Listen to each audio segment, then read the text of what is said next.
好容易嘅啫，好簡單啊，就咁就開頭。大家飲杯，飲杯，飲杯，得啦！大家食啊！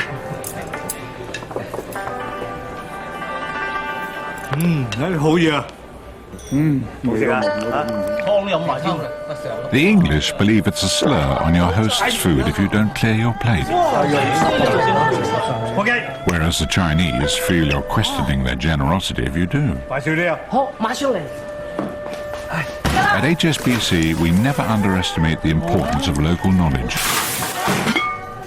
which is why we have local banks staffed by local people in more countries than anyone else. 哎呀！OK， 搞掂啦！ HSBC, the world's local bank. There is a tremendous amount of beauty that comes with diversity. And we see that in nature. We see it in the arts in particular. You know, imagine trying to compose a song with just a single note. That wouldn't be a song. That would just be a drone, right? You need the variety of notes to create a song. You think about, you know, painting a portrait with white paint on a white canvas, right? All right, I guess today you could probably sell it as like contemporary art, but it's not going to be that beautiful, right? You need the variety, you need the colors in order to bring out the beauty. And God created the world with variety and beauty. I love that if you go back to the Genesis account when it talks about creating plants and animals and fish and birds, God talks about creating them in all these different kinds. That God didn't just create one dog. He created a whole slew of dogs. He didn't create one fish. He created all these different kinds because there's beauty in the diversity. And yet, there's also complexity that comes with diversity. There are complications that come with diversity. There's miscommunication. There's hurt feelings. There's just complexity that comes with that. And as we've been going through the book of 1 Corinthians, this is a letter Paul wrote to the church in Corinth. One of the things we discussed very early on is that it was a diverse church, that it was composed of Greeks and Romans and Jews all worshiping under the same roof, and it wasn't going great. The diversity might be beautiful, but it was very complicated. And there were divisions, and there was hurt feelings, and there was offense being taken, and it was complicated bringing these multiple streams together in harmony. And the first few chapters of 1 Corinthians, Paul addresses some of the divisions and the hostility that was taking place between these different groups and try to build on that. And then last week, Robert opened up this passage in 1 Corinthians 9.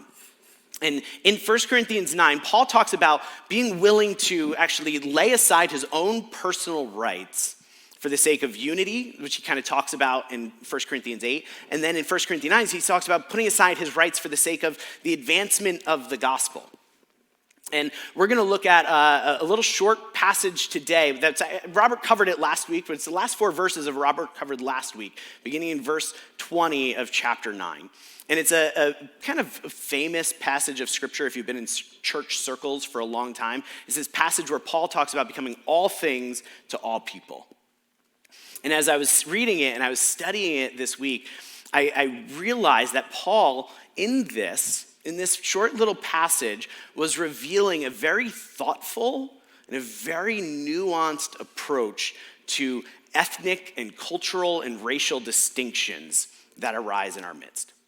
A very thoughtful, detailed, and nuanced approach to ethnic distinctions. Now, it's the 21st century. We've advanced beyond that. We have no need for thoughtful and detailed and nuanced approaches to ethnic distinctions, right? We figured out how to navigate all of these things peaceably, right? Obviously not. We need this as much today as any time ever. So what we're going to do is we're going to look at these 4 verses and see some of the nuances that personally I didn't even realize were there. I saw these over this last week with the help of commentators and biblical scholars and stuff like that, and I was so moved by these things myself that I'm actually excited to be able to share it with you because I've taken quite a bit of encouragement from it. And I think that as we see the nuances in this text, that it'll help us be able to not just relate to one another, but even more so, be be able to bring the gospel to people who look different than us, think differently than us, and approach life differently than us. And so the first nuance that we're going to look at, the first nuance is that Paul undermines the supremacy of ethnic distinctions.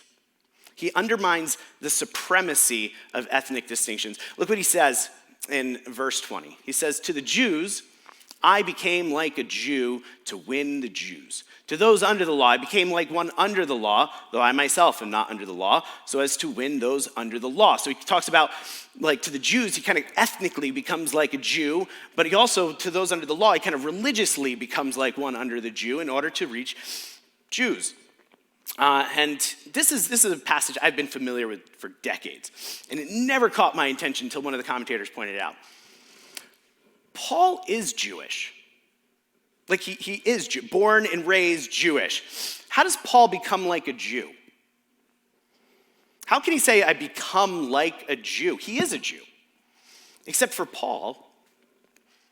Paul had so identified himself with Jesus. He had so much wrapped his identity as being a citizen of the kingdom of heaven that he no longer thought of himself as a Jew primarily anymore. Paul was in Christ. He was a Christ one. He was a child of God, and that identity was supreme in his mind, that he no longer thought of himself as a Jew. And for Paul, this took a wild amount of self-awareness and attention to the gospel. Because it's easy to just kind of say, like, oh, I don't identify as a Jew anymore, but like really function like a Jew. But for Paul, he exhibited a self-awareness and an awareness of the gospel, an understanding of the gospel to help disentangle his Jewishness from Christianity. And it helps to understand Paul and his background a little bit. So Paul is Jewish, right? And all of the first Christians were Jewish. Some of you might not realize this, but all of the first Christians were Jewish. Jesus was Jewish, his immediate followers were Jewish, and for the first year or so after the resurrection, people just assumed that Christianity was Jewish. Like, there was no such thing as Christianity. Like, they just understood it as a sect of Judaism. And the followers of Jesus just thought it was the fulfillment of the old covenant and the new covenant. Like, this was a very Jewish thing in all of their minds. It was just the continuation of Judaism. Like, Christianity, Jesus and Judaism were so tied together in their minds that they were inseparable. Inseparable in their minds. It's like pizza in New York, right? Like, you can go outside of New York and you can order pizza, but you're not gonna get pizza. You'll get like saucy, cheesy bread. It's not pizza, and it's not good, because the two, they're just tied together.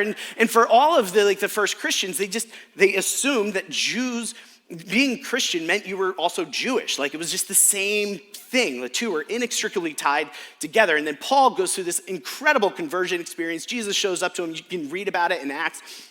Paul becomes a Christian, and Jesus actually commissions Paul to bring the gospel to the Gentiles, that he's going to be a missionary to the Gentiles. Gentiles is just the word for not Jewish. So, in the world of Judaism, there were two groups. There were the Jews and everybody else, which is the Gentiles. Paul was going to bring the gospel to them.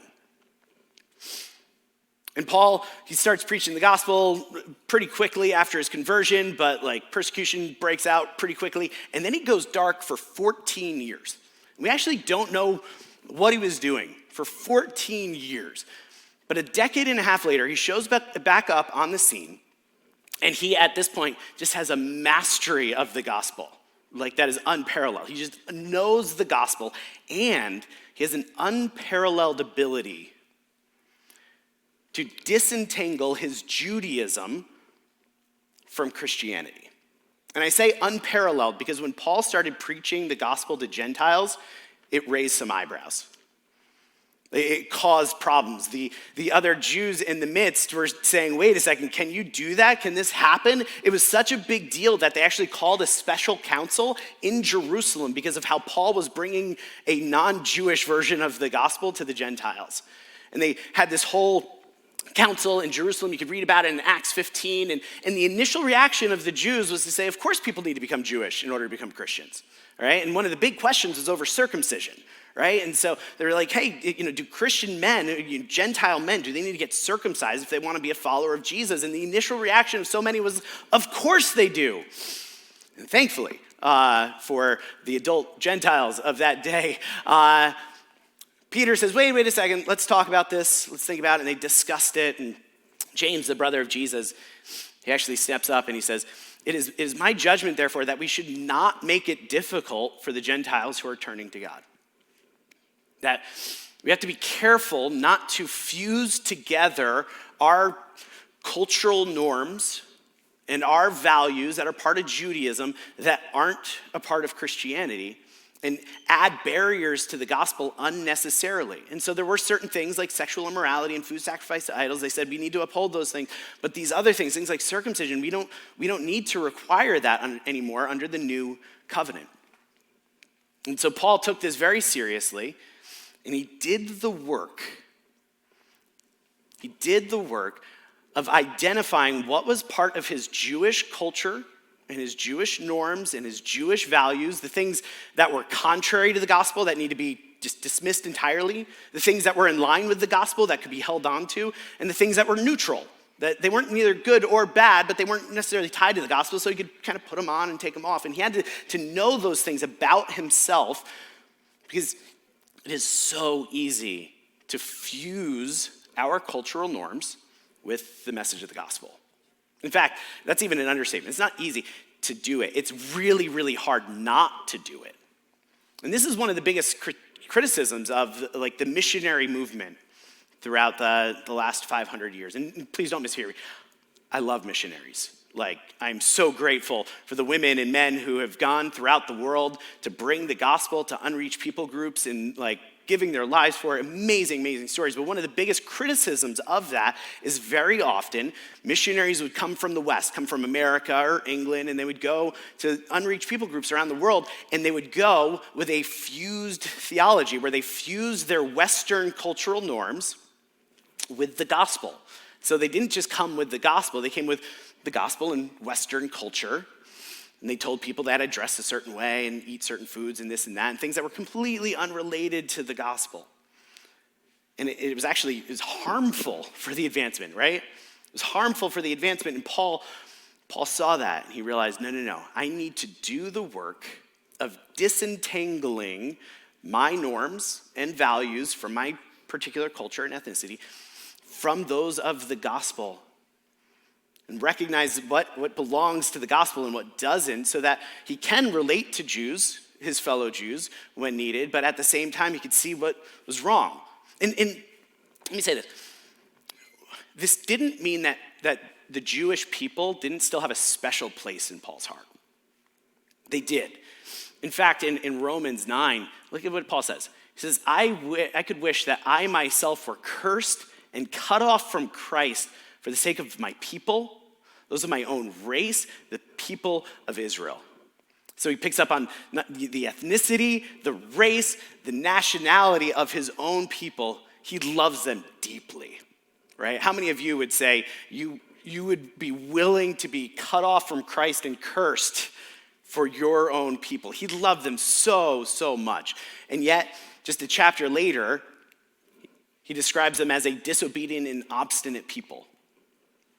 So Paul was able to love them deeply and truly and affectionately, and at the same time harshly critique them, and critique them honestly, right? And it's hard to do both of these things. It's easy to do one or the other.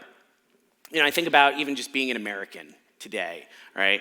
You're allowed to either love this country and be pro-American and patriotic and fly the flag and, talk about how great America is, or you're allowed to critique it harshly and, be part of the kind of the woke end of things that says, look at all the evil that's come from this country and blah, blah, blah, blah, blah. And Paul, he doesn't pick a side. He actually does both. And get this, Paul isn't a centrist either. He doesn't say, all right, I'm going to just kind of be in the middle and I'm going to avoid critiquing it harshly, and I'm going to avoid loving it deeply. No. He does both of these to the extreme. He does both of these to the extreme. It's not like finding that middle ground, that compromise that's a little bit of both. No, he does it to the extreme. What he does is he embraces this tension, right? The Christian life, it's not about balance. It's not about little this, little that, and kind of finding the compromise. No, it's about tension. Where Paul, he loves his own people more than probably most Americans love America, right? And he critiques them more harshly and honestly than most of us are willing to critique even our own country. He's able to do both of those things and maintain that tension because he's identified himself so deeply with Jesus Christ. He embraces that tension. The second nuance that we see is that Paul also embraces the reality of ethnic distinctions. Right? He embraces the reality of these ethnic distinctions. He doesn't pretend they don't exist. He says, to those not having the law, I became like one not having the law. Though I am not free from God's law, but I am under Christ's law, so as to win those not having the law. All right, confession time. I have been misquoting this passage for like 3 decades. And I just assumed, right? I kind of did paraphrase it in my mind. I kind of knew the gist of it. And so for the longest time, I've been kind of misquoting it and saying something that's not there because what I assumed is, he starts by saying, I become a Jew to the Jews and, one under the law, to those under the law. And then he says, not under the law. And what do you expect him to say here? Well, to the Gentiles, I became a Gentile. But he never says that. So for the last 30 years, I've been saying, oh yeah, Paul, to the Jews, I became a Jew, and to the Gentiles, I became a Gentile. And as I was studying this week, I realized Paul never says that he became a Gentile because he couldn't. Paul wasn't a Gentile. Paul can't just pretend to be a Gentile. He's not. He can try to relate to them on other grounds. He can try to relate to them as those under the law, but he can't pretend to know what it is to be a Gentile. He's never been a Gentile. There's a difference between not letting our ethnic identity kind of reign supreme and become the core of who we are and dismissing it altogether. And saying that these distinctions don't matter and that you could just kind of talk in a certain way or dress in a certain way and eat the types of food and be like, yeah, no, I know what it's like to be a Gentile now. No. He doesn't do that. He knows that it's good to honor these distinctions and that cultural appropriation in this way, that's offensive, right? He does recognize that these ethnic distinctions, they are real and they are significant. I think one of the reasons that I misquoted this passage for so long is I don't think I understood that. Well, I know I didn't understand that, especially growing up in the way that I did. So I don't know if you've noticed, I'm super white. American, born, raised here. My grandmother's maiden name is Mary Jane Smith. So yeah, about as generic as you get. So that's what I thought. I kind of had this mindset that kind of being part of the majority culture and everything like that I was the default. That other people had culture and ethnicity, and I was classic Coke, right? Other people were, vanilla Coke and Diet Coke and orange raspberry sherbet Coke or whatever is out there now. Coffee and Coke exists now. Like other people, they were the varieties of Coke, and I was classic Coke. And these other distinctions, they were fine and everything like that, but when there became tensions or there were problems, if people would just throw off these special flavors, if they would just kind of let go of these special flavors, then they would all just be generic classic Coke like me, and we'd all get along. Because everybody else had a culture and ethnicity, but I didn't. Right? And so I kind of trivialized. In my mind, I thought that these ethnic distinctions, that they weren't real. Like they were just man-made constructs, and they weren't significant. And so you could just throw them off, and then you'd be like me. Which, of course, I know that's naive now, all right? Fortunately, I had some mentors and godly women and men in my life who came alongside me and gently helped me see things that I didn't see at the time and realize that I do have a culture. I do have an ethnicity, that I have been deeply shaped by my culture and ethnicity. And when I told people to be more like me, I wasn't saying to just simply drop off their excesses. I was actually asking them to adopt my culture and ethnicity. And these are things that I didn't understand at the time, but I think Paul does. Paul recognizes that these things are real. These distinctions are real. It does shape how people experience life and how they're treated by the world and how they think. And, Paul wasn't, as, some might say, colorblind, right? He didn't just pretend that, I could just look past these things and we're all the same. No, he realized there were distinctions. He realized he couldn't just say, I'm to the Gentiles, I become like a Gentile. I just do the same stuff, and then I know what it's like to be a Gentile. No. He embraces the reality of these distinctions. We see that tension again, right? Where he's able to say, all right, my ethnic identity, for the Christian, ethnic identity is not the supreme identity, right? It's not the supreme thing. So we don't put all our eggs in that basket, but at the same time, he's able to say fully that these things are real and they're significant and we should honor them and recognize them and interact with people like being conscious of these ethnic distinctions. He kind of holds both of them to the extreme and creates this tension once again. And you know what tension is great for? Tension is great for building bridges. And this is what Paul chooses to do with ethnic distinctions. He chooses to build bridges, to become all things to all people. And this is the third nuance that we see, that Paul rejects the world's use for ethnic distinctions. He rejects how it's commonly used in the world. So in Corinth, as I mentioned before, there were Greeks, there were Romans, there were Jews. All in Corinth in general, but also in the Corinthian church. All three kind of cohabitating in this space. Now, the Romans had all of the political power. This was a Roman colony. Rome came in. They kind of swept over, rebuilt the city. If you were Roman, it made good sense to kind of cling to your ethnic distinction, to say, I'm proud to be Roman, because that's where the power and the influence and kind of the autonomy in society was tied to, is being Roman. Now, the Greeks, on the other hand, they didn't have the political power, but they had the cultural capital. They had the cultural power. They had the theaters and the arts, and they had the academia was in their back pocket. And so if you were Greek, of course you'd say, I'm proud to be Greek. I'm proud to be able to have the cultural prowess, the academic prowess. That's where they were able to find power and influence in society. The Jews, however, had no power. No power, not in Corinth in the first century. They were powerless, so much so that there's a story in Acts 18 about a Jewish synagogue ruler who brings a Jewish matter, a Jewish issue to the public court, brings it before the governor. And the governor hears the case and dismisses it right away. And he says, why are you bothering me with this Jewish matter? What do I care what you Jews do to each other? Like this, why are you bothering me with this? He dismisses it out of hand. And then the crowds of people, the crowds of Greeks and Romans that saw this whole thing happen were frustrated that this Jewish synagogue leader would waste all of their time, that they beat him publicly right then and there in front of the governor, all right? And it just says that the governor watched this and he did nothing. He didn't care. So even the kind of political power that you should step in and stop this, they just watched it. They didn't care because it was just Jewish matter.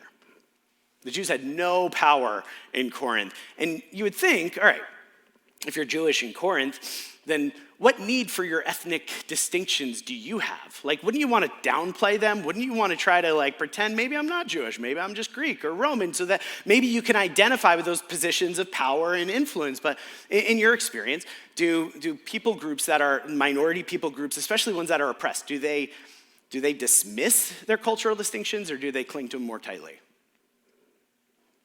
Usually we see them actually cling to it more tightly. And not for power and influence like the Greeks and Romans did, but for solidarity. To have a group of people that could understand their pain, that could relate to what they were going through.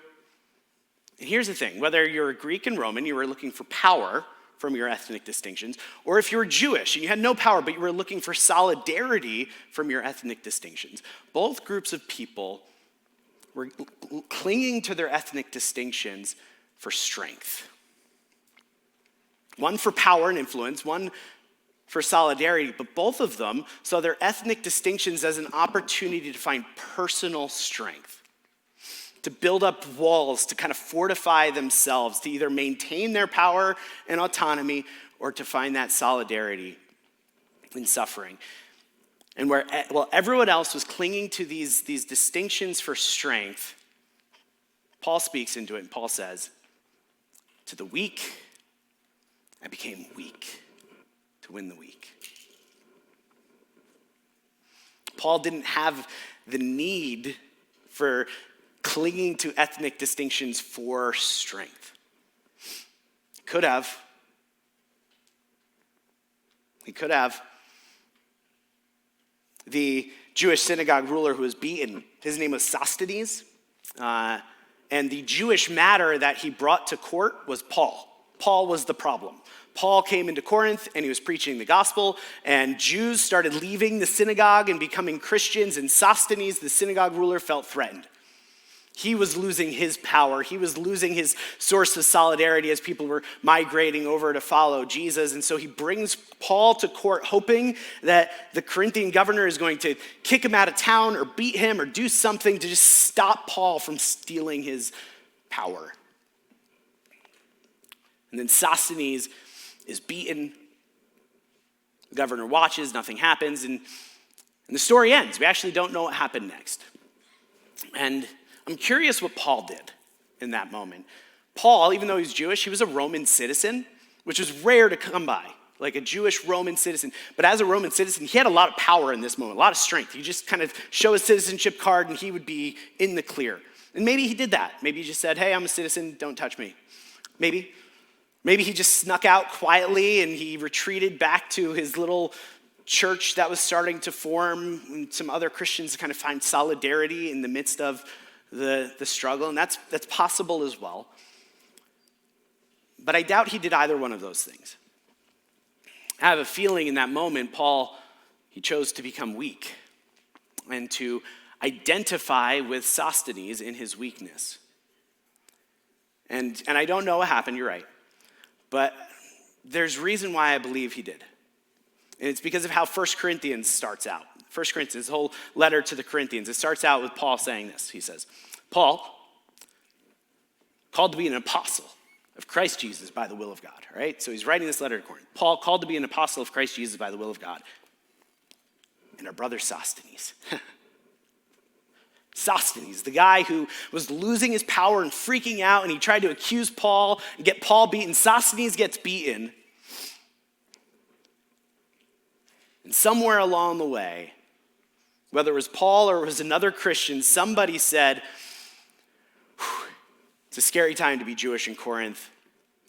And I could definitely separate myself from that, but no. I'm going to identify with Sosthenes in his weakness in order to win Sosthenes. And now Sosthenes is Paul's brother and traveling companion.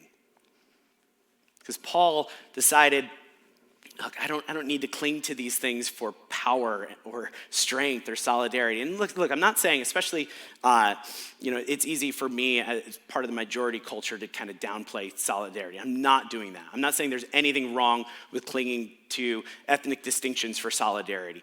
But Paul's just saying he doesn't need to do that. He has this supernatural power from the Holy Spirit that he doesn't need to seek strength by trying to seek out solidarity. Instead, he can actually bring solidarity to the weak.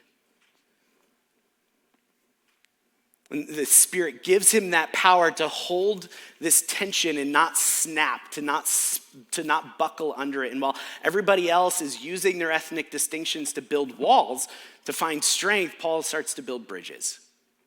And along the way, he wins people. And it was costly. It was hard for Paul. It was a lot of work for Paul to disentangle his Jewishness from his Christianity. He couldn't just do it naturally. He had to think about these things and do the work and probably have input from other people, other Gentiles to kind of point out some things along the way, but he did the work. It wasn't easy for him to identify with people in their weakness. It got him beat, got him kicked out of cities, it got him in all sorts of trouble along the way, but he did it. Why?